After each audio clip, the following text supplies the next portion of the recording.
So you want to get to the top of the platinum rank ladder in Master Duel, but you don't have the the patience for a combo deck like Drytron or Virtual World. Well then, have I got the deck for you. It's time for some GREN Gaming.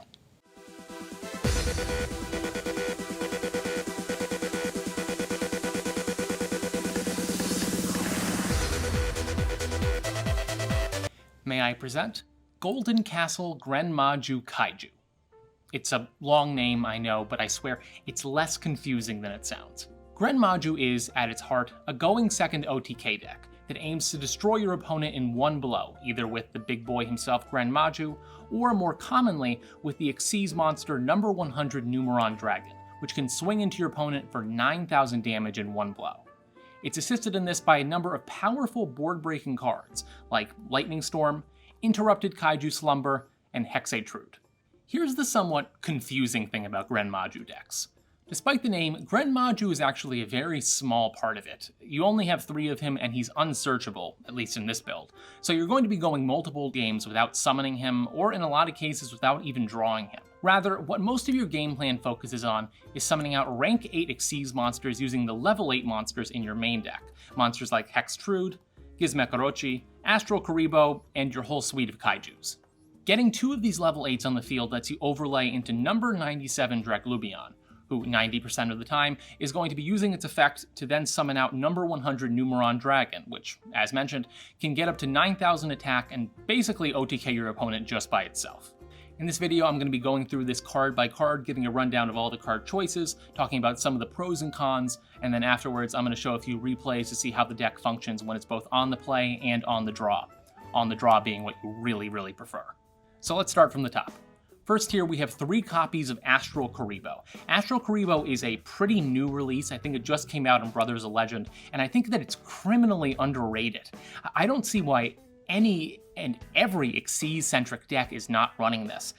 What it's great for, what it lets you do, is you can reveal a number Xyz monster from your extra deck, and then it special summons itself to the field with the level matching the rank of that Xyz monster. And what you're going to usually do with this is summon it alongside another level 8 with level 8 of its own, and then you're able to overlay into Draglubion. And the other extra effect it gives is that any Xyz monster that's summoned with Astral Karibo can't be destroyed by battle or card effects. And what that means is that if you do summon Draglubion with it, Draglubion itself already can't be targeted. So you have an untargetable, undestroyable monster. It's really great at walling up, and a lot of people don't see Astral Karibo coming and they won't read it, especially in Master Duel. So you'll have cases where people will destroy their own monsters by trying to crash it with your Draglubion and then sit there dumbfounded when it doesn't destroy itself because they don't know what Astral Karibo does. Next we have everyone's favorite Max C. I personally am loving Max C. I understand, I absolutely understand why people do not want this card in the actual TCG, but in Master Duel, I am loving it. There is nothing better than when your opponent draws you 10 cards because they think, oh, they can't possibly win, and then you just destroy them. It's amazing. But on the flip side, it also makes it very embarrassing when your opponent draws you 10 cards and then you still lose, which has happened in games against Drytron. I hate Drytron. Fuck Drytron. Next, we have the big boy himself, GREN MAJU de Iza. GREN MAJU is a really interesting card. Like I said, the deck does not really revolve around it, but almost everything in the deck is there as a way of powering up GREN MAJU. And there are so many times when your opponent thinks they have it won, and then you drop a GREN MAJU on them out of nowhere, and they've lost. They've immediately lost, because GREN MAJU will hit them for about 20,000 damage in one go. The issues with GREN MAJU is that if it is negated at all, it immediately becomes a sitting duck. Got our 3 Ash Blossoms. In a format with 3 Max C, you need to run the Ash Blossoms. There's no getting around it. Next we have 2 Glyph the Phantom Bird. I think 2 is about right because in some cases, Glyph can be a brick. What he really is a terraforming on legs.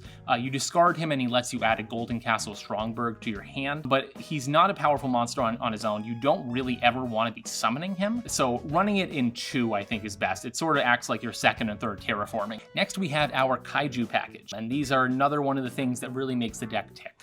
You have 2 Dogoron, 2 Gamma Seal, and 2 Godarla. The Dogorons are in there because it's extremely high attack. It's basically what you're going to be trying to summon to your field off of something like Interrupted Kaiju Slumber. Gamma Seal is the weakest Kaiju. It's what you're going to be trying to give to your opponent. It's very easy to beat over. And Godarla is there because if your opponent is playing something like Tri-Brigade Lyrillist and they drop a Barrier Statue of the Stormwinds, Barrier Statue makes it so you can't special summon anything except wind monsters. And what is Godarla? A wind monster. So you tribute over their Stormwind with the Godarla and it totally unlocks your field. It's really great for that. And of course, kaijus in general, I think, are just extremely underrated, especially as the game goes on and we get more and more, unoutable bunguses, to steal a phrase from MBT.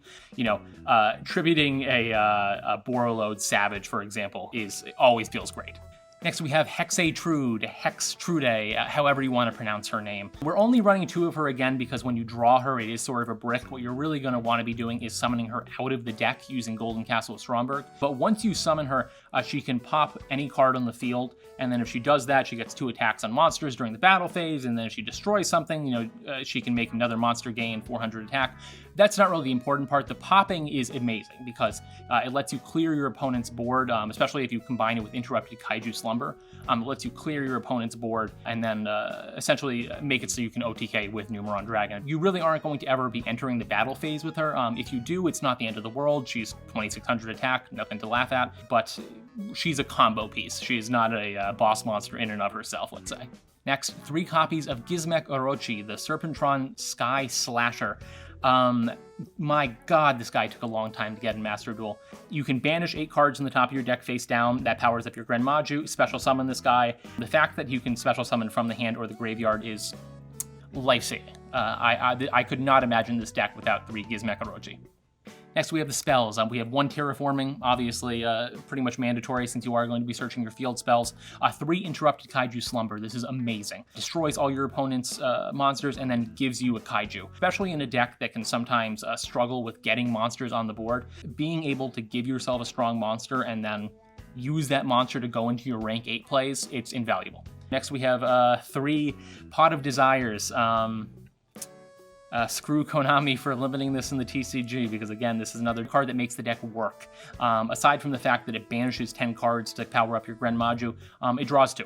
And this deck, one of the cons of it, as we'll talk about a little bit later, is that it really lacks draw power. So you need to have some way to, you need to have something like Pot of Desires. After that, we have Lightning Storm. This is a going second deck. This is a blind going second deck. So Lightning Storm just makes sense. Then we have our field spell, and one of the things that gives the deck its name, the Golden Castle of Stromberg. The best thing about Golden Castle of Stromberg is that it is so long and has so much text that people will not read it. It's amazing. You would not believe how many games I have won because someone attacks me because they have not read Golden Castle of Stromberg. In case you haven't read Golden Castle of Stromberg, essentially what it does is once per turn, it lets you special summon a monster from your deck in exchange for your normal summon. But the really important things that it does is that if a monster attacks you while it is up on the field, that monster is destroyed and your opponent takes damage equal to half that monster's attack. When someone doesn't read Golden Castle of Stromberg and attacks, there is no better feeling in the world. And then finally, 2 Called by the Grave, necessity in a format with 3 Max C. Next, we have the extra deck, starting off with Star Eater. Star Eater is there's a few monsters in this deck that you're probably never going to summon. Star Eater is one of them. Technically, you can summon it if you combine one of your level 8s with Ash Blossom. I have a thing where I like to, if I can summon a type of monster, like if I can summon a level 8 or a level 11 Synchro in this case, I want to be able to, just in case I'm in like one of those, 1% chances where I have the ability to, and it would actually win me the game. And in this case, Star Eater was just the best level 11 Synchro that I had, so I put it in. After that, we have number 100 Numeron Dragon. I already talked about this. Number 100 Numeron Dragon is amazing. It is the thing you are going to be using to OTK the majority of the time. Its effect lets you detach 1 monster, and it gains 1000 attack times the ranks of all Xyz monsters on the field. So 1 rank plus rank 8 of Draglubion is usually going to equal 9,000. Next, we have 2 Xyz. So these are the 2 other monsters in this that you're probably never going to summon. Number 47, Nightmare Shark. You can summon this if you combine 2 GREN Majus or 2 Ash Blossoms, I guess. Essentially what it just does is it lets you attack directly for 2k no matter what monsters your opponent has on the field. Then we have Plan B himself, number 41, Baguska, the Terribly Tired Taper. This one is probably the hardest to summon out of all of these, in that you have to combine your 2 life, the Phantom Birds, which is almost never going to happen. But, you know, if you really need to, I guess you can probably stall until that happens. Next, we get into our numbered dragons. Number 62, Galaxy Eyes Prime Photon Dragon. This is just a big beat stick. 4,000 attack is great for getting over those, getting over the 3k threshold. And you can also summon it off of Draglubion. Hope Harbinger, amazing, lets you negate a spell effect, and then it does have a battle effect that never comes up. Sanafon, the Sky Prison. This card's artwork is hard as hell. It locks down your opponent's graveyard and it cannot be destroyed by card effects. The only tricky thing about this, is that you have to remember to use the effect. It is not a passive or an inherent effect, it's an activated one. So if you pass turns without remembering to detach the material, it's just a sitting duck there on the field. Dingirsu, the Orchest of the Evening Star. The only bad thing about this card is that it is not a number monster, which means you can't summon it with Astral Karibo. But other than that, you know, it's Dingirsu. It's one of the best Xyz monsters ever made. It's non-targeting removal, it's hard to destroy, it's great. Already talked about number 97, Draglubion. It is another one of those cards that makes the deck tick. Next, our last rank 8, Springen's Chip Explorer. I gotta be perfectly honest with you, the reason I included this card is mostly because I needed another rank 8, and for some reason Master Duel has given me about 5 of these. You know, it's not bad. It's not a bad card, but I've pretty much never summoned it. Finally, for our Xyz, we have the king himself, Divine Arsenal AA Zeus Sky Thunder. I mean, it's just, if you're going to be playing an Xyz monster, especially if you're going to be playing an Xyz-focused deck like this, Zeus is a must include. Then we have our links. So I want to talk about these 3 together. So Halki Fibrax into Selene into Access Code. Again, you're probably not going to be going into this very often, but it is entirely possible to combine Ash Blossom with one of your other cards, go into Halki Fibrax, go into Selene, go into Access Code Talker. And, you know, Access Code is the boss monster of boss monsters right now. So, you know, if you need to, he's there. And then Nightmare Phoenix is just another link. It's a generic link. It's good in pretty much any situation where you need to destroy a spell or trap card. It's there. So let's talk about the pros and cons of this deck. Pro number 1, it's unexpected. GREN Maju is not meta. It has never been meta as far as I know. People don't expect a GREN Maju with 10,000 attack being slapped down. They don't expect the Draglubion combo. They don't expect Golden Castle with Stromberg. This deck can catch a lot of people off guard, and it can really mess with some established meta combos where people just expect to know what their opponent is playing, and then their opponent, takes a hard swerve.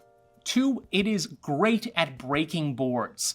You have Interrupted Kaiju Slumber, you have Lightning Storm, you have the pops that Gizmecharochi and Hexatrude can do. So much of this deck is waiting for your opponent to set up on their first turn, then you go, you destroy their setup, then you build your own city on top of it. Kaijus are a great example of that. If your opponent sets up, you know, a 4-negate Borreload Savage, dropping a Gamma Seal or a Dogoron on them totally invalidates that in one fell swoop, and you have lost almost no advantage because you can then summon a Kaiju of your own.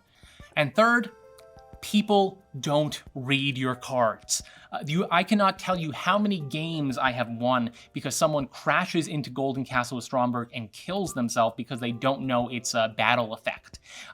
People don't know what Astral Karibo does. It's so new and no one has read it that people will crash into your Xyz monsters or waste their cards trying to destroy them because they don't know that Astral Karibo protects.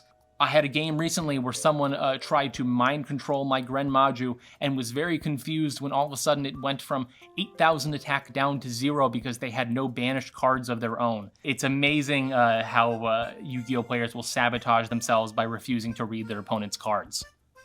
And the cons. Probably the biggest con of this deck is that, as I mentioned, it is a going second deck. It is a strict going second deck. It is very, very hard to go first on this deck because so many of your plays are reactive. Interrupted Kaiju Slumber requires monsters on your opponent's side of the field. If they don't have monsters, you can't use it. The Astral Karibo, Hexatrude, Gizmecharochi, Draglubion rank 8 combo that leads to a number 100. You want to OTK your opponent, and you can't do that in the first turn if you can't attack. In some cases, you know, if you have 2 level 8s you can summon on your first turn, then you can still go into Draglubion and Hope Harbinger, so you end up getting a untargetable 3,000 Beaked Stick and a Spell Negate. but it is not optimal. Second, it has very little draw power. Pot of Desires is really the only way that you're going to be drawing cards in this deck. I mean, I guess you have Max C, but of course Max C is conditional. It relies on your opponent, like I just mentioned. Pot of Desires, the 3 of, the unsearchable 3 of, is really the only way you're going to be drawing new cards.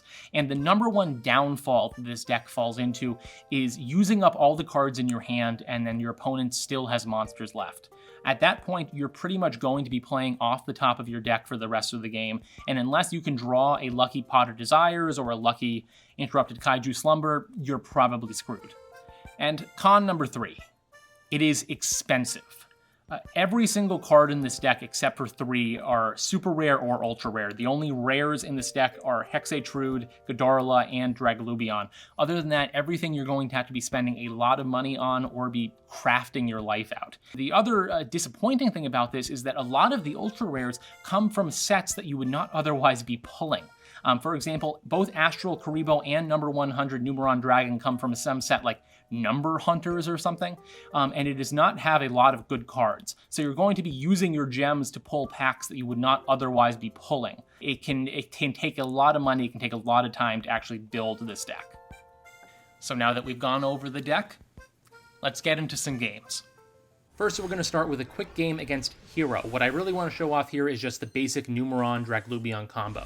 Now, Hero can be tricky to play against, but we have 2 things going for us here. 1, they do not have Destroyer Phoenix Enforcer, and 2, there is one simple trick, not clickbait, you can use to defeat almost any Hero deck. And I'm going to show you what that is here.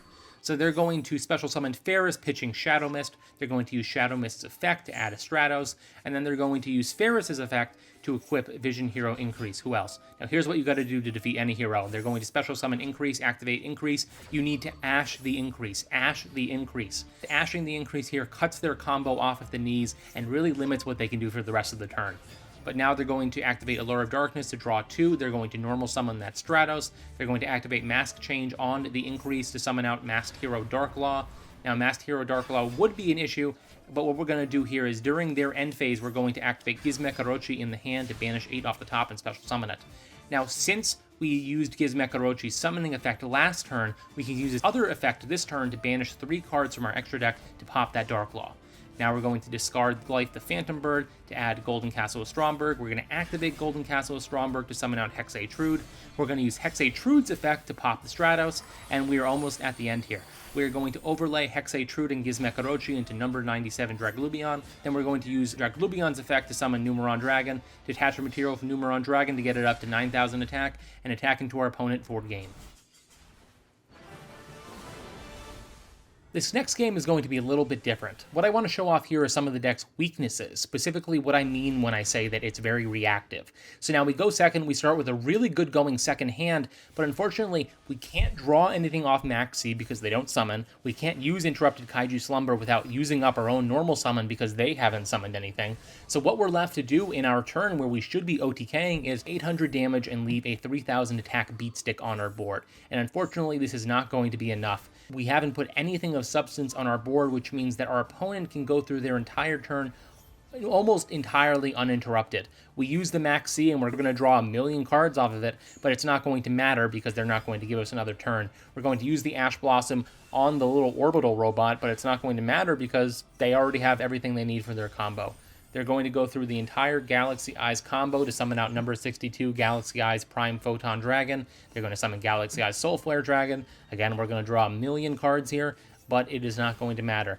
Because all we have on our field is, for all intents and purposes, a normal monster. Its effect does not matter here. They are going to be able to OTK us back, and they're going to be able to hit us for 9,200 damage in one swing.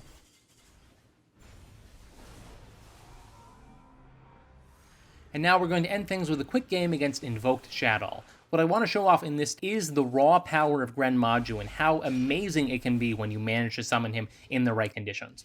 So our opponent is going to start with the classic Invoked combo. They're going to activate Magical Meltdown to add Alistair the Invoker. They're going to normal summon Alistair, activate Alistair to add Invocation, and then they're going to take the shortcut step of not summoning Almirage, but rather they're going to skip right to Artemis the Magistus Moon Maiden to get a light on their field.